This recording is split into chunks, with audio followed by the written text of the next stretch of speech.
aí que é rock and roll, o rock and roll e o panorama do rock. Por que o rock and roll aí? Como tá o panorama do rock nos dias atuais? Cara, sabe no que eu acho que o rock and roll, na minha opinião, o rock and roll aqui no Brasil, porque num determinado momento, quando o rock teve uma projeção na mídia muito grande, à custa, evidentemente, do jabá das gravadoras em relação à rádio e televisão, o rock ele não chegou no mainstream, mas ele atingiu uma camada de consumo, um mercado consumidor que normalmente não pegava, não curtia muito rock and roll. E aí, num determinado momento, ali nos anos 90, e a MTV, na minha opinião, tem uma grande parcela de culpa disso, a MTV, que dava traço de audiência, ela acabou sendo usada como uma fonte de referência para o mercado publicitário e, por conseguinte, as bandas começaram a se distanciar das camadas mais populares de consumo de mercado, cara. Esse, para mim, foi o erro que o rock brasileiro cometeu, principalmente nos anos 90. Cara. Eles pararam de dialogar com as camadas mais populares e isso levou, evidentemente, a um público que não ouvia só rock a voltar a ouvir outras coisas. Porque, não tem essa coisa de, roqueiro só ouve rock. Não, claro que não. Aliás, nós somos a prova viva disso. Né? O Lobão teve no centro do furacão dos anos 80, lá do que foi esse movimento. Você falou que não foi mainstream? Foi sim. Não, foi. Não, peraí, um momentinho. Foi sim. A gente foi arrimo de gravadora, 80%. As gravadoras aumentaram em 80%. A gente praticamente inventou o show business do Brasil. Eu ainda peguei na pré-história, eu sou da pré-história, sou dos anos 70, né? Então, por exemplo, a nossa banda, o Vimana, ela tinha uma estrutura mega, e era uma banda underground. A gente tinha o melhor PA, os melhores equipamentos. Quando eu fui tocar com bandas, com artistas como o Luiz Melodia ou com a Marina, você não tinha hold. Tinha cambono, tinha maquiador, tinha contraio, mas não tinha hold. E não tinha PA. Só tinha um microfone que... Isso condiz muito com a estética da gravação de música do Brasil, que o cantor e a banda ali atrás, né? Então não tinha nada disso. Então quando a gente começou desafiando todas as expectativas, porque o rock sempre realmente teve uma rejeição enorme desde o colégio. Assim, a esquerda dizia que o rock era coisa de americano colonizado imperialista. A direita era coisa de maconheiro, drogado, tá entendendo? Então a gente levava blitz da polícia. Uma crise de identidade. Então, assim, a crise não era nossa de identidade, a crise era de identidade do próprio Brasil. Né? E então o que aconteceu? Quando começou e todo mundo jurava de pé juntos que nunca o rock iria sair do underground, etc e tal, mesmo quando nós já tínhamos a própria Jovem Guarda Fuba de rock, afinal de contas, queira ou não queira. O Roberto Carlos era o rei de quê? Era o rei do rock naquela época, né? Nós tivemos também, depois dos festivais da canção, nós tivemos a eclosão com Mutantes, Jardim Macalé, que também era rock na época, Gal Costa, com o trio dela, o power trio dela, com Lenny Gordon, o Tuti Moreno e o Lenny Gordon, guitarrista dela. Sabe, os Novos Baianos, nós tínhamos Terço, Casa das Máquinas, Bola, nós tivemos nos anos 70, Raul Seixas, né? Nós fomos pródigos em bandas de rock de alto nível e de alta publicidade, mas ali ainda era realmente o underground, né? Apesar de, na época de 75, 76, com o advento da própria Rita Lee, ainda com o Tutti Frutti, a Rita Lee, ali, naquele disco do Fruto Proibido, ela já foi pro mainstream. Sim. Você foi em primeiro lugar em tudo que é lugar. Agora, quando nós começamos a chegar nos anos 80, a gente tem o Festival Shell, que é o primeiro pipoco do rock com a Gangue 90. Com Perdido na Selva, que na verdade é uma música que foi feita em parceria com o Guilherme Arantes, que não pôde assinar porque ele tinha o Planeta Água, que tirou o segundo lugar. Né? Ele tirou o segundo lugar com o Planeta Água e não pôde assinar. Foi o Ghostwriter com o Júlio Barroso do Perdido na Selva, que não ganhou, mas foi o grande estouro do festival e prenunciou o que iria acontecer com a Blitz. A Blitz foi um fenômeno bitomaníaco. Eu posso dizer isso porque eu tava na Blitz, né? Pré-Blitz eu não sabia dessa história. Porque E eu, como toquei na Gangue 90 e na Blitz, importei da Gangue 90 o Billy, que tocava teclado, Importei do trio que eu tinha com o Lulu, o Power Trio, que eu tava tocando, o Lulu, que era o Antônio Pedro, que tocou no Mutante pra tocar baixo, e falei, e já tava meio apaixonado por Alice, Pink Punk, e aí eu falei assim pro Evandro, que a gente podia botar as meninas na banda. Ah, claro! E aí a banda, com a formação que se cristalizou naquele momento, quando a gente gravou, pra você ter uma ideia, a gente gravou Você Não Sou Mais numa sexta-feira. E foi um compacto, nem simples, era só uma música. Não tinha festival nenhum, era só. Aconteceu em abril de 82. Tá. Começou no início do ano de 82, e eu me lembro que foi assim: eu não pude assinar o contrato porque eu tinha um cena de cinema pendurado, eles queriam que eu cortasse o cena de cinema, eu não cortei, então eu virei um músico contratado, mas gravei o disco todo. E já tinha acontecido também o Richie, com Menina Veneno. Sim, teve aqui com a gente. Estourou e vendeu mais que o Roberto Carlos, então como é que a gente não era mainstream, né?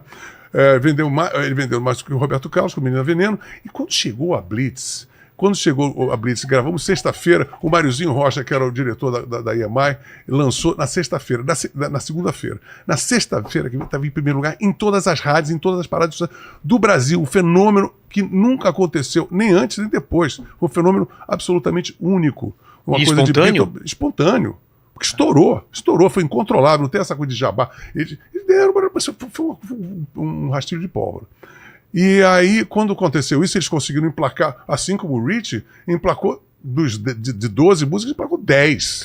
Né? O Richie emplacou 10, a Blitz emplacou 10, e a Blitz abriu a porteira, o próprio Renato Russo fala isso, o pessoal do Titãs fala isso, que o cara que estava tocando ali no rock de garagem, não sei o que, lá em Brasília, lá em São Paulo, nas outras capitais, falou assim, pô, eu acho que dá pé. E aí o que acontece? A Rádio Fluminense, que era uma rádio pequenininha de Niterói, começa a tocar umas fitas cassetes da gente.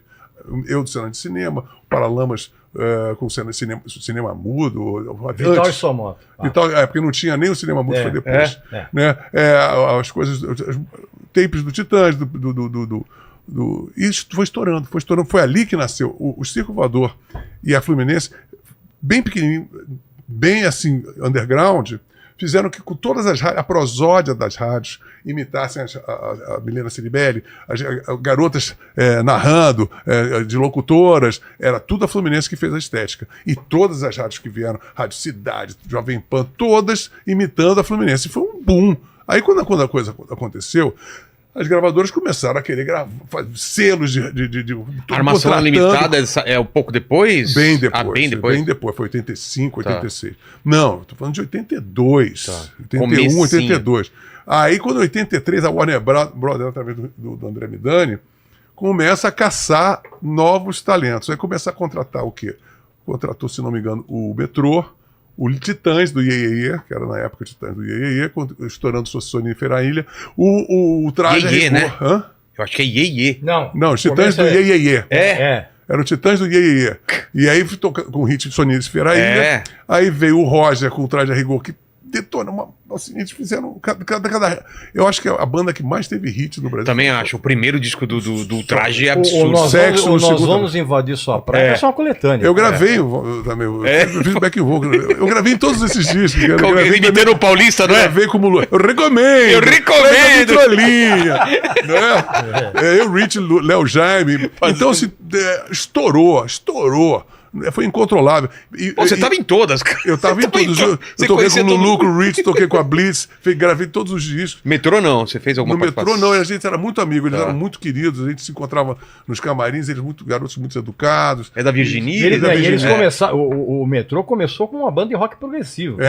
A Gota Suspensa. Isso. Pô. Aí depois que, falaram, não, vamos se adequar ao mercado, aí eles soltaram, fizeram aquela coisa New Wave. Não, e teve uma coisa, aí teve o Areias Escaldantes de 85, que é um filme que foi barrado pela Embrafilme. Por quê?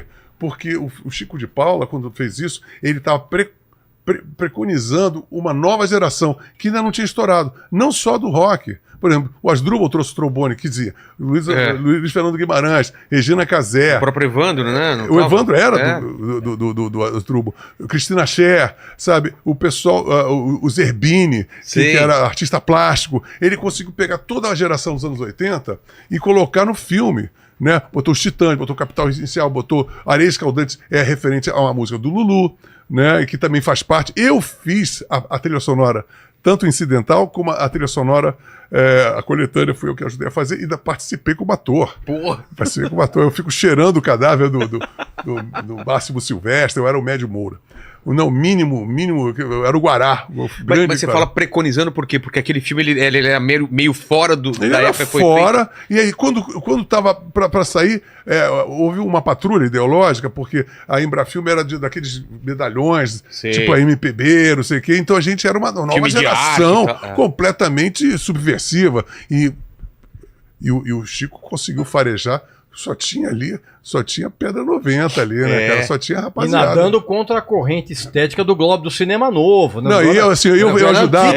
A gente me lembro de uma cena maravilhosa que a gente estava assim, acabando. Eu acompanhei o Chico muito, né? E eu participei, eu dei esse pitaco assim. Eles estavam com retroprojeção que eles iam filmar um sequestro. E era o Sandrão, que era um cara que parecia o Brucutu, que era o motorista de táxi. E era a Cristina Schell, o Luiz Fernando Guimarães e a Regina Casé atrás.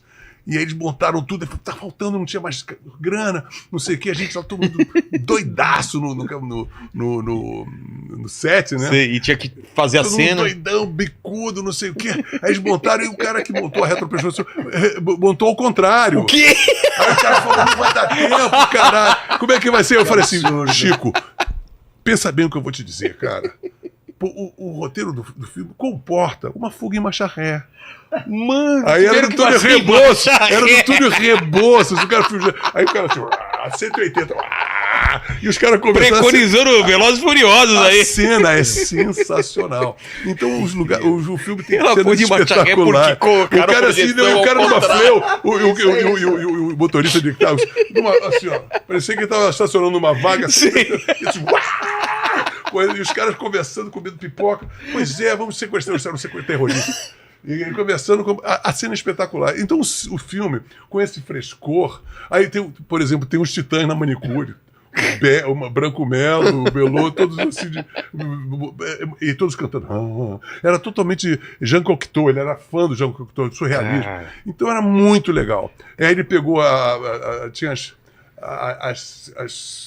marcas que tinham da época, como é que é o nome? Mr. Wonderful. Sim. E todo mundo vestido de Mr. Wonderful, porque o cara era o designer do New Wave brasileiro. Então era tava acontecendo muita movimento. Um quadrinho, tinha o Chiclete com Banana. Tudo aquilo acontecendo, né? Mas aí o que aconteceu? Tinha o Cacete e Planeta, Cacete né? Planeta, tudo aquilo Planeta Diário. Era uma turma. Aí o que acontece é que quando chegou no Embrafilme, o filme foi abortado, nunca saiu.